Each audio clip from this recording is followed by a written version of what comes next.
दोस्तों, जब आपके घर में हरे भरे जौ हो जाएं, तो उसमें चांदी का सिक्का या फिर 1 रुपए का सिक्का जरूर डालें। सिक्का डालने से माता रानी प्रसन्न होती है और आपके घर में धन का आगमन होना शुरू हो जाता है। दोस्तों, नवरात्रि समाप्त होने के बाद हरे भरे जौ का क्या करें, आइए जानते हैं। पहली बात ये कि इसमें जो आपने 1 रुपया का सिक्का डाला है उसे आप अपने धन रखने के स्थान पर रखें। इससे धन में बढ़ोतरी होती है और अंत में नवरात्रि समाप्त होने के बाद इन जौ में से थोड़े पत्ते माता रानी के प्रसाद के स्वरूप में पूरे परिवार को खिलाएं। इस पत्ते को खाना बहुत ही शुभ और मंगलकारी होता है। इसे जो भी खाता है वो जल्दी बीमार नहीं होता। और बाकी आप इन जौ को गंगा जी में विसर्जित कर दें या नदी की धारा में छोड़ दें। इससे आपका व्रत संपूर्ण और सफल हो जाएगा। दोस्तों, कई लोग अपने घर में अखंड जोत जलाते हैं और जो बाती होती है या तेल बाती जो होती है उसे इधर उधर फेंक देते हैं या अपने घर में संभाल कर रख लेते हैं या फिर पानी में डाल देते हैं। आपको इसका कोई भी फायदा नहीं मिलेगा। जो अखंड ज्योति होती है उससे आप मामूली ना समझें। ये बुझने के बाद भी जागृत अवस्था में होती है। इसमें साक्षात माता दुर्गा का वास होता है। नवरात्रि समाप्त होने के बाद इसके बचे हुए तेल को आप बच्चों की मालिश करने के लिए रख लें। आप भी इससे मालिश कर सकते हैं। इससे आपकी सभी बीमारी दूर हो जाएगी और आपके ऊपर सकारात्मक का संचार होगा। साथ ही साथ जो अखंड ज्योति की बाती होती है उसे आप अपने बाजू में बांध लें। ऐसा करने से आपको धनी होने से कोई नहीं रोक सकता। बच्चे बड़े सभी कर सकते हैं। इसको बड़ा करने के लिए आप कलावा बांध सकते हैं। नवरात्रि में जब कलश स्थापना की जाती है तो कलश के नीचे चावल जरूर रखे जाते हैं और कलश के ऊपर एक नारियल भी जरूर रखा जाता है। ऐसे में हम इन दोनों चीजों का क्या करें, आइए जानते हैं। सबसे पहली बात, कलश के ऊपर जो नारियल होता है उसे आप कन्या पूजन में तोड़कर कन्याओं को बांट दें और आप भी माता रानी के प्रसाद के स्वरूप में उसे खा लें। जो कलश के नीचे के चावल रखे जाते हैं उसे आप थोड़ी हल्दी में पीला करके एक लाल कपड़े में बांधकर अपने धन रखने के स्थान पर रख लें या अपने पर्स में भी रख सकते हैं। इससे तेजी से धन बढ़ता है, माता लक्ष्मी की कृपा प्राप्त होती है। और बाकी चावलों को आप पक्षियों को डाल दें और जो जौ होते हैं उसे आप गंगा में विसर्जित कर दें। ऐसा करने से नवरात्रि का संपूर्ण फल आपको प्राप्त होगा और व्रत रखने का फल शीघ्र ही मिलता है। और भूलकर भी ये गलती मत करना, गंगा में कचरा, धूप बत्ती के डिब्बे, माचिस की डिब्बी भूलकर भी मत डालना। सड़े गड़े फूल गंगा में नहीं डालने चाहिए। इससे उल्टा व्यक्ति गरीब होता चला जाता है, परिवार में गरीबी का वास होता है, व्यक्ति बीमार होने लगता है।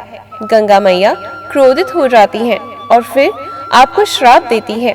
इसलिए ऐसा घोर पाप कभी मत करिएगा। अगर आपको माता रानी की चुन्नी उपहार में मिली है, जैसे जागरण आदि में या किसी पंडाल से या धार्मिक यात्रा से, तो ऐसे माता की चुन्नी बहुत ही शुभ मानी जाती है। इससे आपका वैवाहिक जीवन सफल होता है। माता रानी की चुन्नी को आप संभाल कर रखें। इसे आप करवा चौथ पर, वट सावित्री व्रत पर आदि में किसी भी पर्व या त्योहार में अवश्य पहने। इसमें माता रानी का आशीर्वाद होता है जो आपको प्राप्त हुआ है। ऐसी चुनरी सदैव संभाल कर रखें, क्योंकि माता की चुनरी जागृत अवस्था में होती है, इसलिए इसे मामूली ना समझें। लेकिन क्या आप जानते हैं, इन 9 दिनों में आपको ये संकेत मिल जाए तो आप समझ जाइए कि माँ दुर्गा आपकी भक्ति से बहुत खुश है और आपके घर में माता रानी आने वाली है और आपकी गरीबी, दुख, दर्द समाप्त होने वाला है।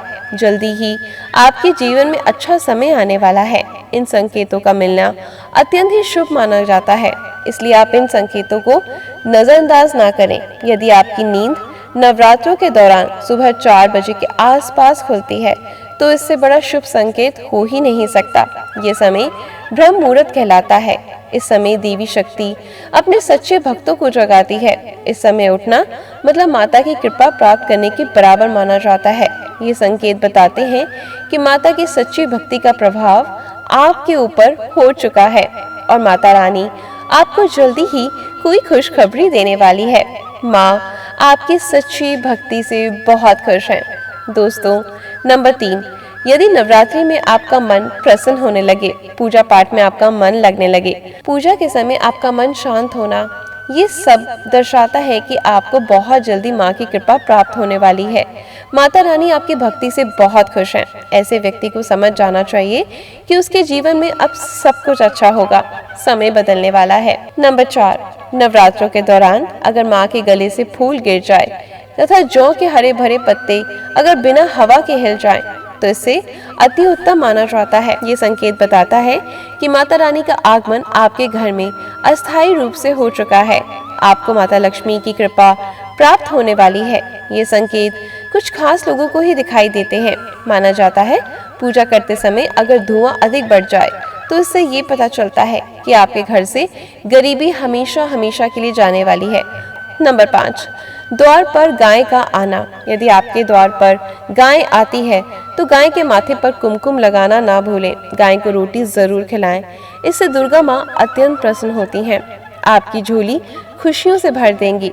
द्वार पर गाय का बार बार आना भी जीवन में आने वाले अच्छे संकेतों की ओर इशारा करता है। नंबर 6, आपको सपने में माँ दुर्गा दिखाई देती हैं अर्थात कोई भी देवी अगर आपको सपनों में दिखाई देती है तो बड़ा ही शुभ माना गया है।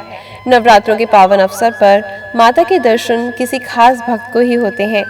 ये सपने कभी किसी से शेयर मत करना। यदि माता की सवारी या शेर रात्रि में सपने में बार बार दिखाई देता है तो माँ दुर्गा आपसे बहुत प्रसन्न है। ये संकेत बताते हैं कि जल्दी आपकी कोई मनोकामना अवश्य पूरी होगी और आपके शत्रुओं का नाश होगा। माँ दुर्गा का वाहन शेर है, इसलिए नवरात्रि में शेर का दिखाई देना बहुत शुभ संकेत है। दोस्तों, नंबर 7, यदि कोई छोटी कन्या आपको सुबह सुबह लाल वस्त्र धारण किए हुए दिखाई देती है तो आपने साक्षात माँ दुर्गा के दर्शन कर लिए। वो आपको ये संकेत दे रही हैं कि अब आपका बुरा समय समाप्त हो चुका है। अब जीवन में सुख समृद्धि के द्वार खुल जाएंगे। नंबर 8, उल्लू का आना। माँ लक्ष्मी का वाहन उल्लू है। नवरात्रि के समय अगर उल्लू आपके घर पर आकर बैठ जाए तो ये बहुत शुभ संकेत है। इसका अर्थ है कि माँ लक्ष्मी का आपके घर में प्रवेश हो चुका है और आपकी आर्थिक स्थिति और मजबूत होने वाली है। दोस्तों, नंबर 9, यदि ब्रह्म मुहूर्त के समय यानी सुबह के 4 बजे के आसपास घंटियों की आवाज सुनाई दे या शंख की आवाज सुनाई दे, कोई भजन सुनाई दे जाए, बहुत बड़ा शुभ संकेत है। इससे पता चलता है कि माता रानी आपकी भक्ति से बहुत प्रसन्न है। आपके जीवन में सभी नकारात्मक का नाश होने वाला है। माता लक्ष्मी की कृपा आपको प्राप्त होने वाली है। नंबर 10, नवरात्रों के दौरान में काली चींटियों का दिखना, लंबी लंबी लाइन बनाकर मुंह से खाना लेते जाना। चींटियों का खाना अच्छा संकेत है। यदि मंदिर में पूजा करते समय कुछ छिपकली आदि दिखाई दे जाए, मंदिर के स्थान पर छिपकली चली जाए तो ये बड़ा ही शुभ संकेत है। इससे ये पता चलता है कि माता लक्ष्मी की कृपा प्राप्त होने वाली है। माँ का आशीर्वाद आपको मिलने वाला है। किसी शुभ अवसर पर छिपकली का दिखना मंगलकारी माना गया है।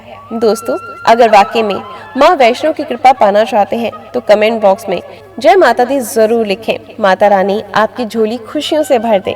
वीडियो को लाइक तो बनता ही है ना माँ वैष्णो के नाम पर, तो वीडियो को लाइक और शेयर जरूर करें। आपकी ईश्वर आपके लिए ऐसी कुछ प्रेरणादायक कहानियाँ लाती रहेगी। धन्यवाद।